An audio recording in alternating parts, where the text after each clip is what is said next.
Captain Lee Dongwoo stood on the bridge of the UES Resilience and watched the stars through the main viewing screen. The deep space exploration vessel had been traveling for 3 months now, and the crew was getting restless. They were looking for new worlds and new life forms, but space was vast and empty most of the time. The ship's computers made soft beeping sounds as they scanned the nearby systems. Chief Science Officer Park So-min was at her station running detailed scans of the Kepler 442 system. She had detected some strange energy readings 2 days ago, and Captain Lee had ordered the ship to investigate.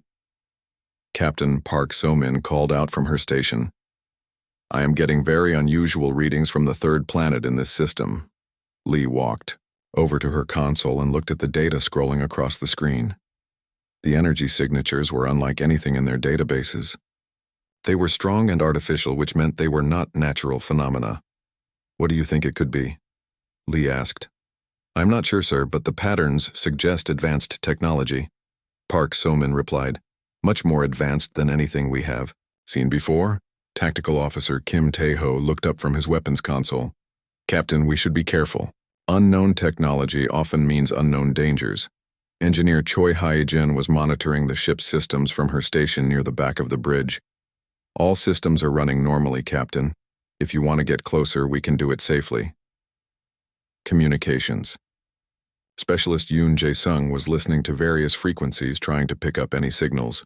"Captain, I am detecting some kind of transmission, but it is not in any language our computers recognize." Lee nodded and made his decision. "Take us closer, but keep our shields up and weapons ready. We will investigate, but we will be prepared for anything." The Resilience moved deeper into the system and the energy readings grew stronger. As they approached the third planet, massive shapes began to appear on their sensors. The shapes were huge, much larger than any human ship, Captain Park. So-min said with excitement and worry in her voice. "Those are artificial structures. They are ships, but they are enormous." The viewing screen switched to long-range visual and the crew gasped at what they saw. 12 massive alien vessels hung in space around the planet. Each ship was over 2 kilometers long with a dark metallic hull covered in strange symbols. The designs were sharp and aggressive, looking like weapons of war. "They have noticed us," Yoon Jae-sung reported. "I am receiving a transmission on multiple frequencies. The computer is working to translate it." Suddenly, the main screen flickered, and an alien face appeared. The creature was terrifying to look at. It had a hard shell-like face with multiple eyes and sharp mandibles. Its voice was deep and harsh when it spoke. "Unknown vessel, you have entered the territory of the Vorthak Empire. You will surrender immediately or face destruction." The bridge was silent for a moment as everyone stared at the alien on the screen. This was humanity's first contact with an alien species, and it was not going well. Lee stepped forward and spoke in a calm voice. "This is Captain Lee Dongwoo of the United Earthship Resilience. We are explorers from the planet Earth. We come in peace and mean no harm to your people." The alien made a sound that might have been laughter. "Peace is weakness, little creature. I am Grand Admiral Thexmore of the Vorthak Empire. We have conquered this entire sector of space and now we will conquer you. Surrender your ship and your species will serve us as slaves. Resist and we will destroy your entire world." Kim Tae-ho whispered to the captain. "Sir, their ships vastly outnumber us. Each one is 10 times larger than our ship. If they attack, we cannot win." Lee nodded but kept his expression calm. "Admiral Thexmore, we appreciate your offer, but humanity values freedom above all else. We cannot accept slavery for our people." The alien's eyes widened with what looked like surprise. "No species has ever refused our generous offer. You must be very foolish or very brave." "Which is it?" "We believe in the right of all beings to determine their own fate," Lee replied. "If you wish to discuss this further, we would welcome talks under the laws of civilized space." Grand Admiral Thexmore leaned back in what appeared to be a command throne. "Civilized space belongs to the Vorthak, now little human. But you amuse us. No species has ever requested talks after seeing our fleet. Very well, we will speak with you, but only to satisfy our curiosity about your strange behavior." Park So-min quickly activated her scanning equipment while the alien was talking. She began recording everything about their technology and ship designs. The more information they could gather, The better their chances of survival. Yoon Jae-sung was also busy recording the alien language patterns and trying to learn more about their communication systems. Every piece of data could be important. You may send a small delegation to our flagship, the alien continued. But know that this changes nothing. Your species will kneel before the Vorthak or it will burn. We accept your invitation, Admiral, Lee said. When would be convenient for this meeting? Now, the alien replied, and the screen went dark. Lee turned to his crew. This is not what we expected when we set out to explore space, but this is what we face now.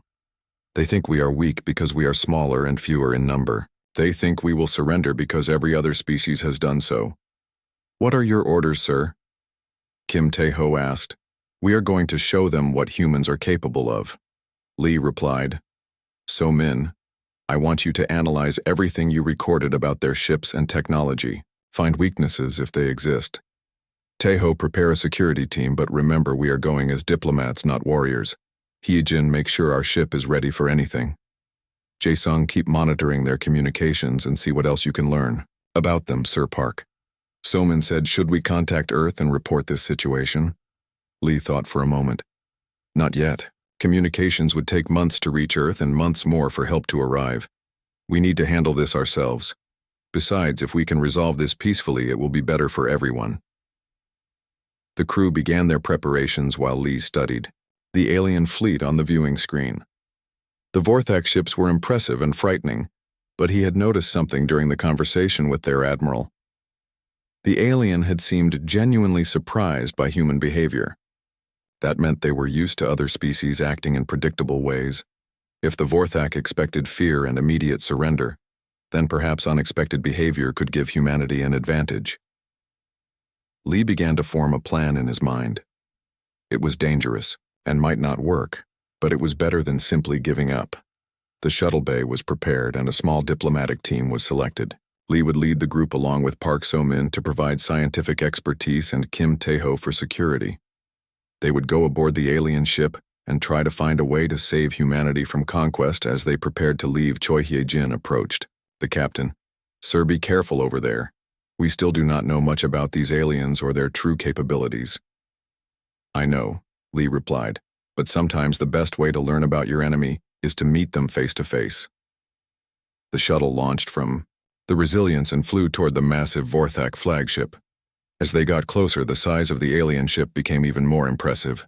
It was like flying toward a small moon covered in weapons and armor. The shuttle was guided into a docking bay that was large enough to hold dozens of human ships. Alien technology surrounded them as they landed and stepped out onto the deck. The air was thick and had a metallic smell. Gravity was slightly heavier than Earth. Normal Vorthak soldiers were waiting for them. The aliens were even more intimidating in person. They stood over 3 meters tall with hard chitinous shells covering their bodies. Multiple arms ended in sharp claws, and their faces were like nightmares from human imagination. The humans were escorted through corridors that seemed designed to intimidate visitors. The walls were covered with images of conquered worlds and defeated species. It was clear the Vorthak wanted everyone to know how powerful they were. Finally, they reached the bridge of the ship where Grand Admiral Thexmore waited on his command throne. The alien studied the humans with his multiple eyes and made clicking sounds that might have been communication with his crew. So these are humans, the Admiral said. Smaller than most species we have encountered, but you showed courage in coming here. That is unusual for prey species. Lee stepped forward. We prefer to think of ourselves as a diplomatic species, Admiral. We believe most conflicts can be resolved through discussion. Discussion. The alien repeated the word as if it was foreign to him. The Vorthak resolve conflicts through strength and victory. It has served us well for thousands of years. The captain could see this would not be an easy conversation, but humanity's future depended on what happened in the next few hours. Grand Admiral Thexmore gestured with one of his clawed hands, and the bridge walls came alive with holographic displays. Images of star systems and planets filled the air around them, showing the vast scope of the Vorthak Empire. Lee and his team tried to hide their amazement at the technology, but it was unlike anything humans had ever seen. Observe the glory of our conquests, the Admiral said with pride in his voice. 847 species have knelt before the Vorthak. 12 sectors of this galaxy belong to us, and our expansion continues. The holographic display showed battle after battle as Vorthak fleets destroyed resistance and conquered entire worlds. Park So-min watched carefully and noticed patterns in their tactics while keeping her scanner hidden and recording everything she could. Battle Commander Krixtal moved closer to the humans. This Vorthak was even larger than the others, with scars covering his chitinous shell. He spoke with the voice of someone who had seen many wars. Each species thought they were special. Krixtal said, each believed they had something that would save them from our power. They were all wrong. The commander activated another holographic display showing specific battles in detail. The Zilani had powerful energy shields that could stop our weapons. We simply landed ground forces and took their shield generators. The Morvek had faster ships than ours. We used gravity traps to catch them. The Therian had superior numbers. We used biological weapons to reduce their population before we attacked. Lee watched the displays with growing concern but kept his expression calm. These species all fought you in conventional ways. They used the same tactics you expected. Of course they did. Krixtal replied. There are only so many ways to wage war in space. Large fleets attack smaller fleets. Strong warriors defeat weak ones. Advanced technology crushes primitive tools. These are the laws of combat that never change. Yoon Jae-sung was listening carefully to the alien conversations and noticed something interesting. The Vorthak seemed to think in very rigid patterns. They had rules for everything and expected others to follow the same rules. Park So-min moved slightly closer to one of the control panels, and her hidden scanner picked up more detailed readings of Vorthak technology. Their ships were indeed powerful, but they were also predictable in design. Every system seemed built for direct confrontation and overwhelming force. Your species will face the same choice all others have faced. Admiral Thexmore continued, submit willingly and serve the Vorthak Empire, or resist and face complete destruction. Those are the only options. Perhaps there is a third option, Lee said carefully. What if we could prove that humanity deserves different treatment? The aliens made clicking sounds that seemed to indicate confusion or amusement. Different treatment? The Admiral repeated. No species receives different treatment. All serve the Vorthak or all die fighting the Vorthak. This is the natural order. But what if a species could demonstrate abilities that would make them valuable as allies rather than slaves? Lee pressed. Surely the Vorthak Empire benefits more from willing partners than from conquered subjects. Battle Commander Krixtal stepped forward with what looked like anger. No species has ever been worthy of alliance with the Vorthak. We are the apex predators of this galaxy. All others are prey. Then let us prove our worth, Lee said with growing confidence. Give humanity a chance to show what we are capable of. If we fail, then we will accept whatever fate you choose for us. The bridge fell silent as the Vorthak considered this unexpected request. They had never encountered a species that asked for a chance to prove themselves rather than simply begging for mercy. Admiral Thexmore leaned forward on his throne. You interest us, human captain. No prey species has ever made such a request. What exactly are you proposing? A series of challenges, Lee replied. Tests that would demonstrate human capabilities. If we succeed, then perhaps you would consider treating humanity as equals rather than subjects. And if you fail, Krixtal asked with menace in his voice, then we will have earned whatever fate awaits us. Lee answered. The two senior Vorthak exchanged rapid clicking communications that the human translation devices could not keep up with. Finally, Admiral Thexmore raised a hand for silence. Very well, Captain Lee of the humans. Your boldness amuses us, and we are curious to see what your species believes makes it special. We will offer 3 trials that will test different aspects of your capabilities. Battle Commander Krixtal activated new holographic displays showing different scenarios. The first trial will test your combat prowess. 1 human warrior against our greatest champion in single combat to the death. The second trial will test your strategic brilliance. Admiral Thexmore continued. Your single ship against a full Vorthak battle group in open space combat. The third trial will test your survival instinct. Crixtal added, "Your crew will face the challenges of our most sacred arena where many species have met their end." Lee felt his heart racing, but kept his voice steady. What happens if humanity succeeds in these trials? If by some miracle you succeed, in all three challenges, the Admiral said, then the Vorthak Empire will withdraw from human space and consider your species worthy of respect. But this will not happen. No species has ever passed even one of our trials. And you agree to honor this arrangement? Lee asked. The Vorthak always honor their agreements. Admiral Thexmore replied, "When we say we will destroy a species, we do so, completely. When we say we will spare them, we keep our word. If you somehow succeed in our trials, we will withdraw, as promised." Park. Somin touched Lee's arm gently and whispered in his ear, "Captain, this could be our only chance. Their pride will not let them break their word once given publicly." Kim Tae-ho also leaned close to the captain. "Sir, I am willing to take the combat trial. We may not get another opportunity like this." Lee nodded to his team, then turned back to the aliens. "We accept your challenge, Admiral. When will the trials begin?" "Immediately," Crixtal replied. "We have prepared a neutral station for the combat trial. Your warrior and our champion will fight there within the hour." The aliens began making preparations while the human team was escorted to a holding area. Lee used the time to speak privately with his crew about what they had learned. "Somin, what did your scans tell you about their technology?" he asked. "Their ships are incredibly powerful, Captain, but they are designed for direct confrontation," she replied. "They seem to have trouble with unconventional tactics or unexpected approaches." Jae-sung, what did you learn about their communications and thinking patterns? Lee continued. "They are very rigid in their approach to problems, sir. The communications," Specialist answered. "They have rules for everything and expect others to follow the same patterns. They do not seem to adapt quickly to new situations." Tae-ho, are you sure you want to take on their champion? Lee asked his tactical officer. "Yes, sir," Kim Tae-ho replied with determination. "I have been analyzing their combat recordings. Their champion is strong and skilled, but he fights in a very predictable style. If I can force him to adapt to unexpected tactics, I might have a chance." Lee put his hand on Tae-ho's shoulder. "Remember, this is not just about winning or losing. This is about showing them that humans are different from every other species they have conquered.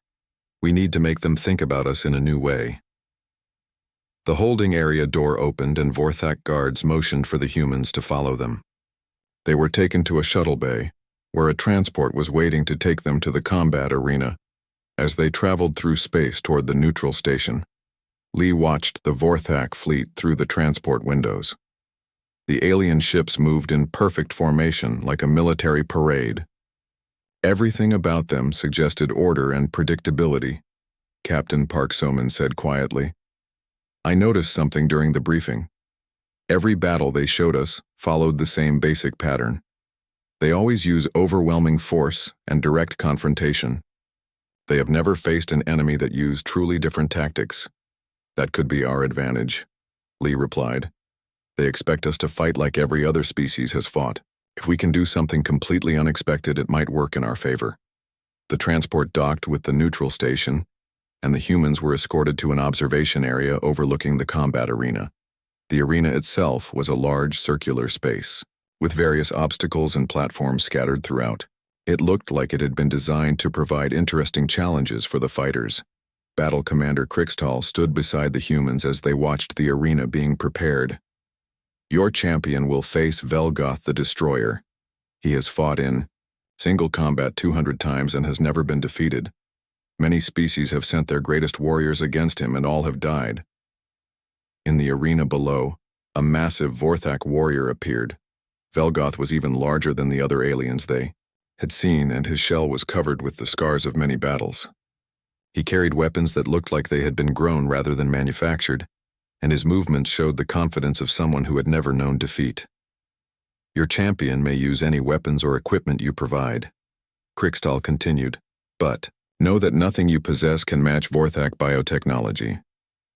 Kim Tae-ho checked his equipment one final time, then looked at his captain. Sir, whatever happens, remember that we have already accomplished something important today. We have made them curious about humanity instead of simply dismissing us as another weak species. Lee nodded. Go show them what a human can do when he puts his mind. Kim Tai-ho stepped into the combat arena and immediately began studying his surroundings. The circular space was about 100 meters across with artificial gravity generators built into the floor. Several platforms at different heights provided elevated positions, and there were scattered pieces of metal debris that could be used as cover or weapons. Velgoth the Destroyer stood at the opposite end of the arena waiting for his opponent. The massive Vorthak warrior was nearly 4 meters tall with armor that seemed to be part of his natural shell. His bioweapons pulsed with their own inner light, and his multiple eyes tracked every movement Tai-ho made. The human tactical officer carried only standard Earth military equipment, including a pulse rifle energy pistol and various tools and supplies. Compared to the alien champion, he looked small and vulnerable, but Tai-ho had spent years training for situations exactly like this. Battle Commander Krixtal's voice echoed through the arena from the observation area. The combat will continue until one fighter is dead or completely unable to continue. There are no rules except survival. Admiral Thexmore added, begin when the tone sounds. Show us what human warriors are capable of, little creature. A deep harmonic tone filled the arena, and Velgoth immediately charged forward with surprising speed for such a large being. His bioweapons extended from his arms like living swords, and he roared with the voice of a predator that had never tasted defeat. Tai-ho did not meet the charge head-on as the Vorthak expected.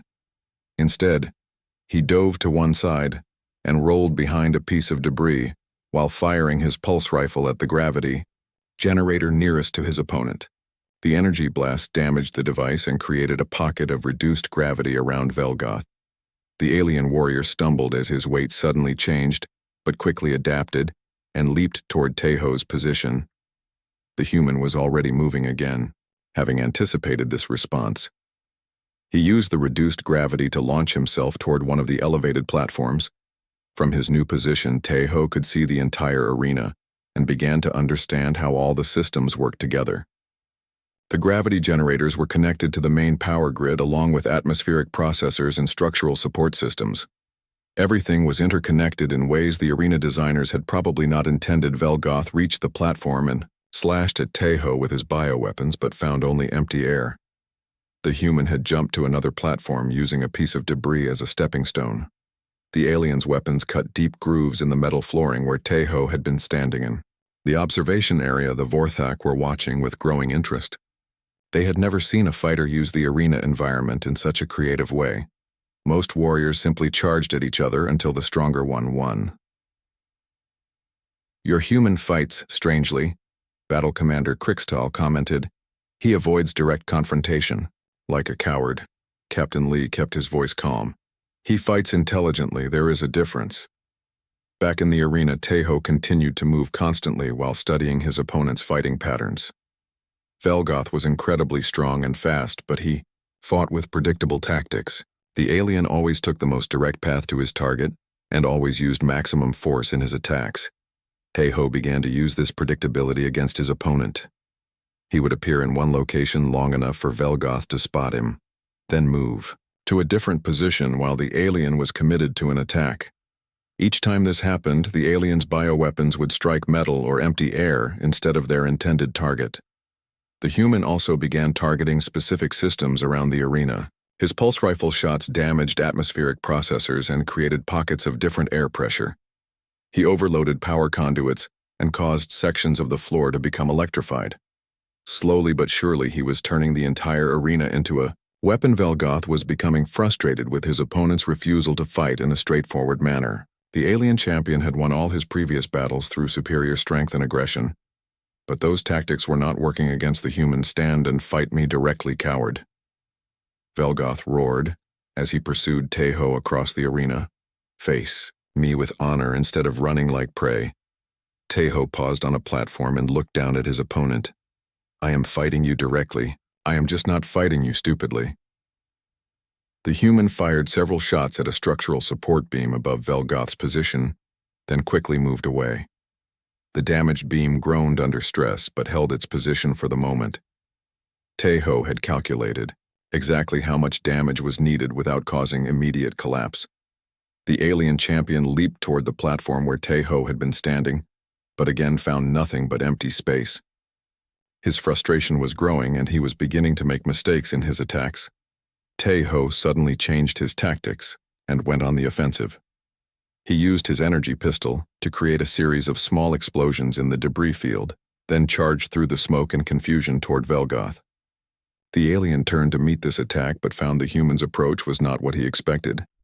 Instead of attacking directly, Taeho slid beneath the alien and fired his remaining pulse rifle energy into the gravity generator directly below Velgoth's feet.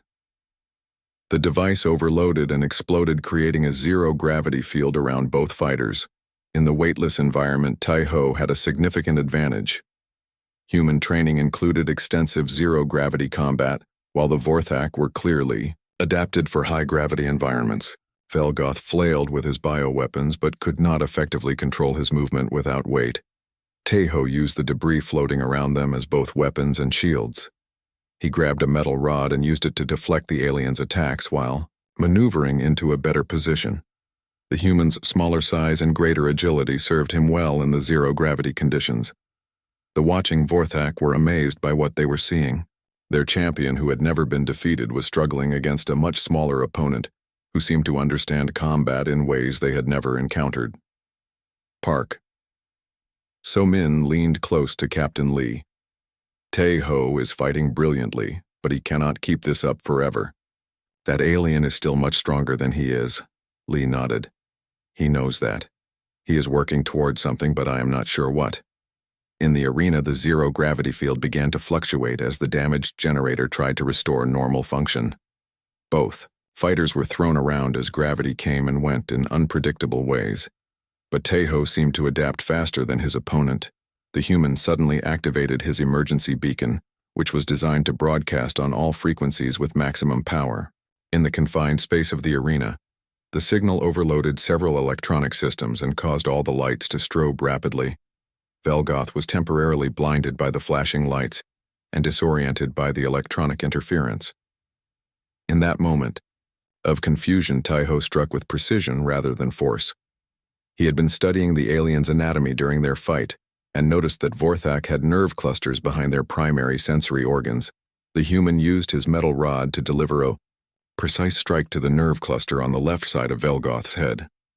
The alien warrior suddenly went rigid and crashed to the arena floor as his nervous system was overwhelmed. Taeho landed near his fallen opponent and checked to make sure the alien was still alive but unconscious.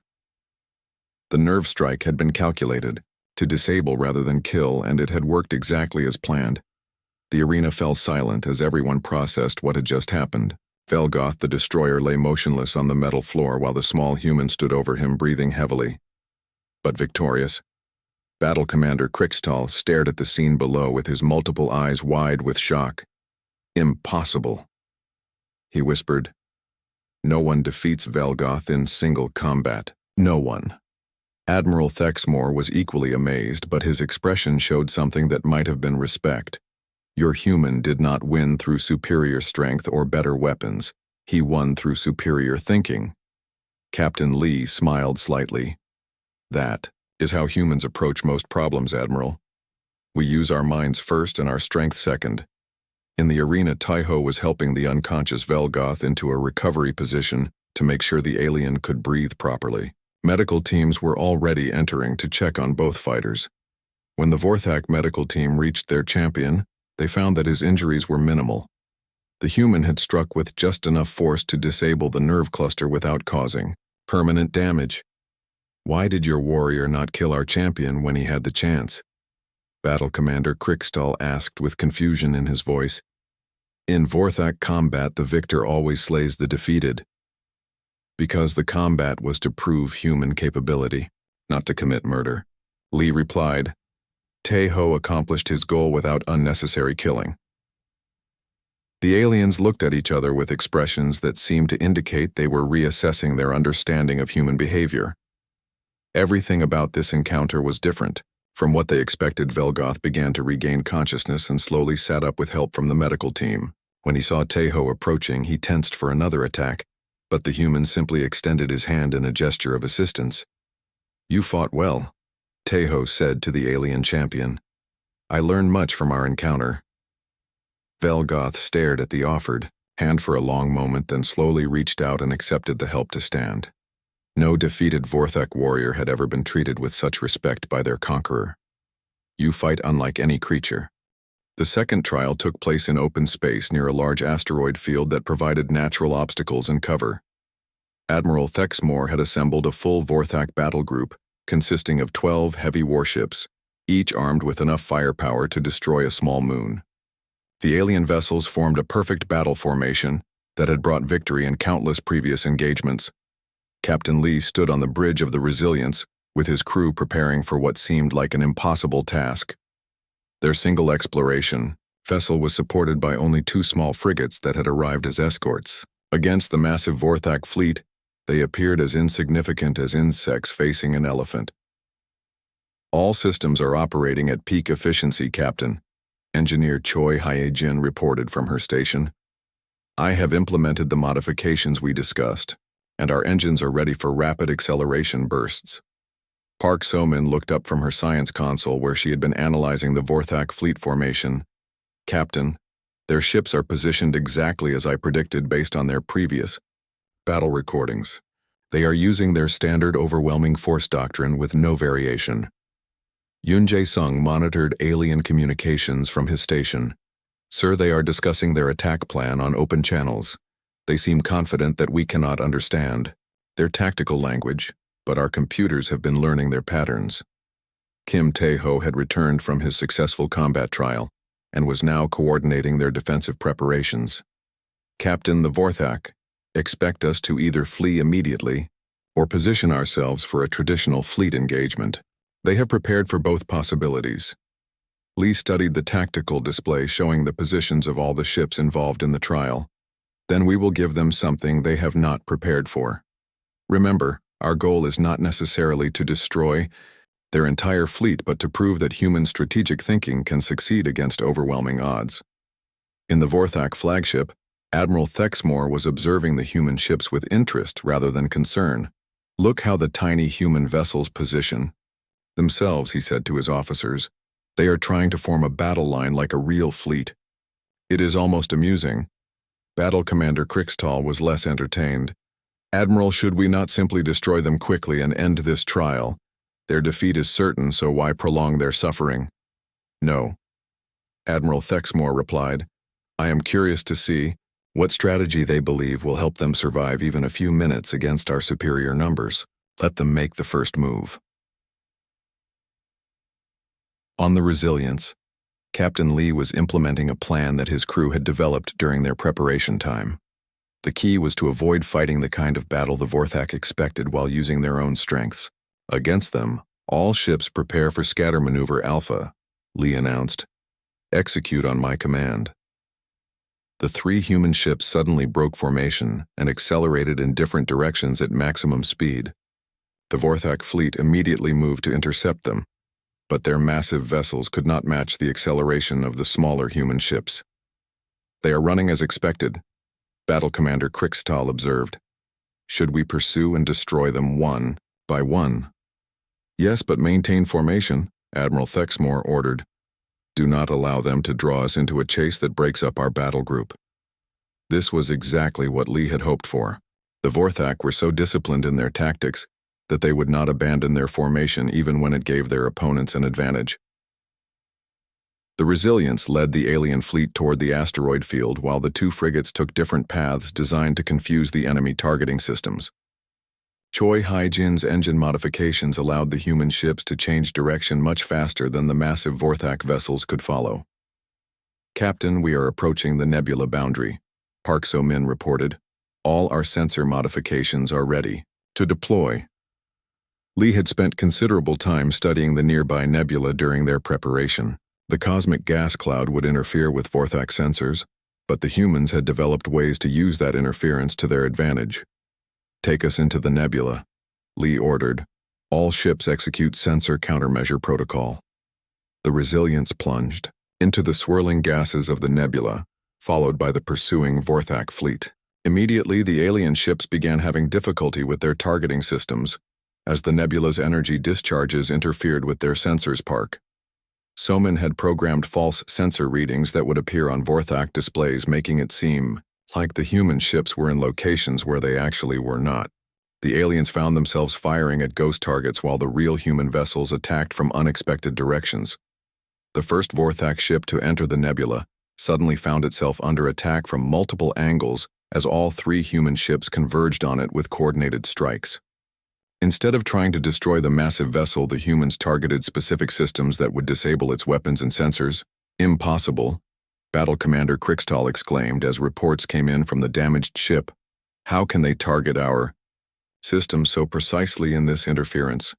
They are using the nebula against us, Admiral Thexmore realized. Somehow they can see clearly while we are blind. The human plan was working perfectly. Park Somin had mapped all the energy patterns in the nebula and found frequencies that could penetrate the interference. The Vorthak, with their superior technology, had never needed to develop such techniques. Captain Lee coordinated the attack. From his command position, Frigate 1 target the sensor array on the second ship. Frigate 2 disable the weapons control on the third vessel. We will handle the flagship. The Resilience suddenly appeared directly above the Vorthak flagship and began a series of precision attacks on critical systems.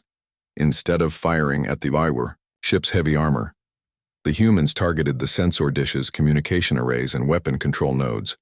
Engineer Choi Hee-jin had developed a special computer virus designed specifically for Vorthak systems based on the data Park Somin had collected during their first meeting.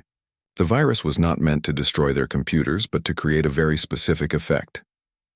Preparing to deliver the package, Choi Hye-jin announced, as the Resilience made a close approach to the alien flagship. The human ship dropped its shields completely and rammed through the Vorthak formation while uploading the virus directly into their central computer core. It was an incredibly dangerous maneuver that left the Resilience vulnerable to attack, but it succeeded in its purpose. Admiral Thexmore watched in amazement as every screen on his bridge suddenly began displaying something completely unexpected. Instead of tactical information or damage reports, the displays were showing images of Earth and playing what appeared to be human music. The virus was programmed to play Beethoven's Ode to Joy on every Vorthak screen while simultaneously disabling their weapon systems for exactly 4 minutes and 20 seconds. The aliens found themselves defenseless and listening to human classical music. What is this strange sound? Battle Commander Krixtal asked with confusion. Why are our weapons offline? It is music, Admiral Thexmore replied with wonder in his voice. The humans have turned our own technology into an instrument for creating beauty instead of destruction. During those 4 minutes and 20 seconds, the entire Vorthak battle group was completely helpless. Captain Lee could have ordered his ships to attack and potentially destroy several of the alien vessels. But instead, he opened a communication channel, Admiral Thexmore. This is Captain Lee. The human's voice was heard throughout the Vorthak fleet. As you can see, we have disabled your ships temporarily, but we choose not to attack while you cannot defend yourselves.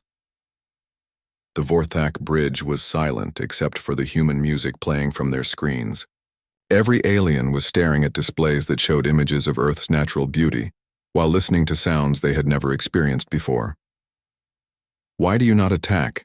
Admiral Thexmore asked. You have achieved complete tactical advantage, because our goal was to prove human strategic capability, not to commit acts of war.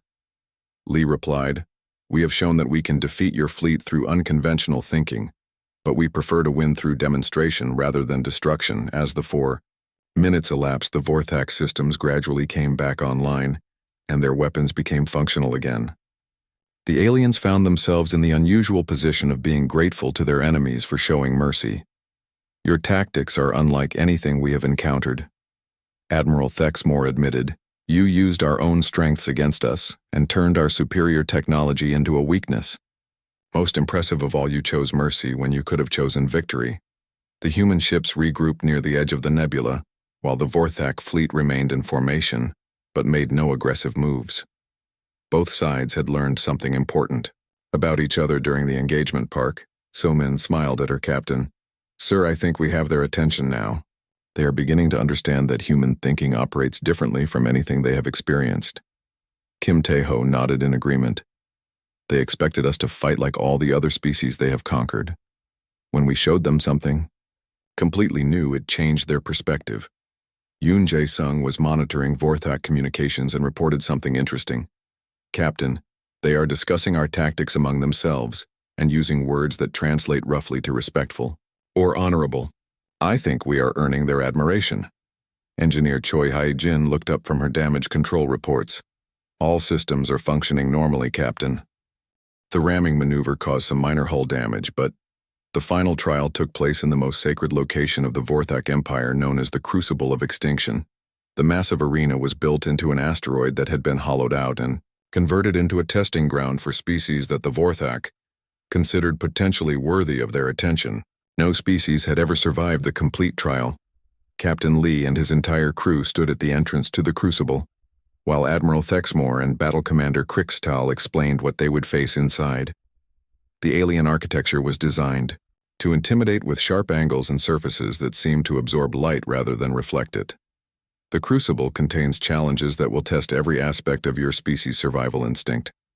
Admiral Thexmore explained, physical obstacles that require strength and agility, mental puzzles that demand intelligence and creativity, psychological trials that will probe the deepest fears of your minds.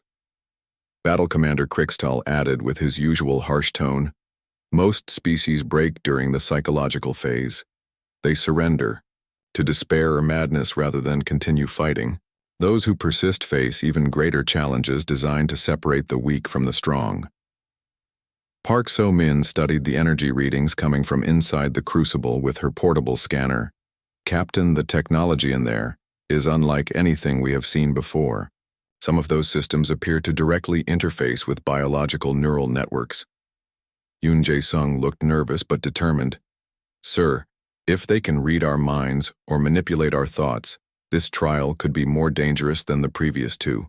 Combined, Kim Tae-ho checked his equipment one final time. Captain, we have come this far together. Whatever happens in there, we face it as a team. Engineer Choi Hee-jin nodded in agreement. We have proven that humans can think and fight differently. Now we need to prove that we can endure differently as well. Lee looked at each member of his crew with pride. The Vorthak expect us to enter as individuals and compete against each other for survival. Instead, we go in together as a united team. That is humanity's greatest strength. Admiral Thexmore seemed puzzled by this decision. Captain, the trial is designed for individual testing. Your species' custom of group cooperation will not help you. In the Crucible, we will see about that, Admiral. Lee replied, humans are strongest when we work together rather than apart. The massive doors to the Crucible opened, revealing a corridor that seemed to stretch into infinite darkness. The human crew entered together while the Vorthak observed from their monitoring station with great interest. The first challenge appeared almost immediately, as the corridor filled with genetically engineered predators designed to test basic survival reflexes. The creatures were fast and deadly, but they were programmed to hunt isolated prey. Instead of scattering as expected, the human crew formed a defensive formation with Kim Tae-ho and Captain Lee, providing protection while Park So-min analyzed the creature's behavior patterns. Choi Hae-jin used her engineering tools to create improvised weapons, while Yoon Jae-sung coordinated their movements through constant communication. The predators found themselves confused by prey that worked together in perfect coordination. Every time one creature attacked from a particular direction, it found itself facing multiple defenders while other humans attacked its flanks or rear. Fascinating, Admiral Thexmore observed from the monitoring station. The humans are treating multiple individual challenges as single-group problems. This was not anticipated in the trial design. The crew moved deeper into the Crucible and faced increasingly complex obstacles. Maze-like passages that were designed to separate individuals became navigable through teamwork as they maintained constant verbal contact. Physics puzzles that required multiple simultaneous actions were solved by coordinated effort. Park So-min discovered that many of the challenges could be bypassed entirely by understanding the underlying technology. She began teaching the others. how to recognize the energy patterns that indicated safe passages versus dangerous traps. Captain, these systems are designed to respond to fear and uncertainty, she explained as they moved through a section filled with holographic horrors. If we remain calm and work together, the psychological projections lose much of their power. The Crucible began deploying more advanced challenges, including environmental hazards that changed gravity pressure and temperature in unpredictable ways. Again, the humans adapted through cooperation with each team member, taking responsibility for monitoring different aspects of their survival. Choi Hye-jin used her engineering expertise to modify their equipment for the changing conditions, while Yoon Jae-sung maintained their communication network even when the environment tried to jam their signals. The psychological trials proved to be the most difficult phase, as the Crucible began projecting each person's deepest fears directly into their minds. The technology was designed to isolate individuals in their own personal nightmares until they surrendered to despair. Lee found himself reliving the destruction of his home colony during a natural disaster that he had been powerless to prevent. Park So-min faced visions of scientific experiments gone wrong that destroyed everything she tried to protect. Kim Tae-ho confronted battles where his tactical decisions led to the deaths of innocent people. But instead of facing these fears alone, each crew member heard the voices of their teammates calling out encouragement and support. The psychological projections were designed for isolated minds, not for consciousness that remained connected to others through bonds of trust and friendship. "I see flames consuming my research station," Park So-min said aloud while walking through her projected nightmare. "But I also hear Hee-jin telling me that failure leads to better understanding. I watch my tactical decisions result in casualties." Kim Tae-ho replied, "But Jae-sung reminds me that perfect victories exist only in simulations." The Vorthak observers were amazed by what they were witnessing. Every previous species had broken apart during the psychological trials, as individuals turned against each other, or simply surrendered to their fears. How are they maintaining cohesion under direct neural manipulation? Battle Commander Krixtal asked with disbelief in his voice. "They are transforming individual weakness into collective strength," Admiral Thexmore replied with growing respect. "Each human supports the others even while facing their own personal terrors." The final challenge of the Crucible was the legendary Vorthak death scream, a psychic assault that had driven every other species to madness or suicide. The attack was designed to flood the mind with pure existential despair and convince any thinking being that death was preferable to continued existence.